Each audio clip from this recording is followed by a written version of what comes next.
మాట పలుకు తెలియనిది మాటున ఉండే మూగమది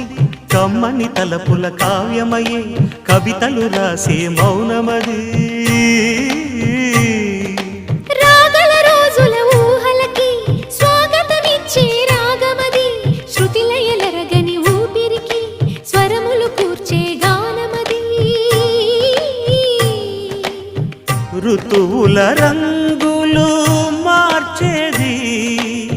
కల్పన కలిగిన మది భావం బ్రతుకును పాటగా మలిచేది మనసున కదిలిన మృదునా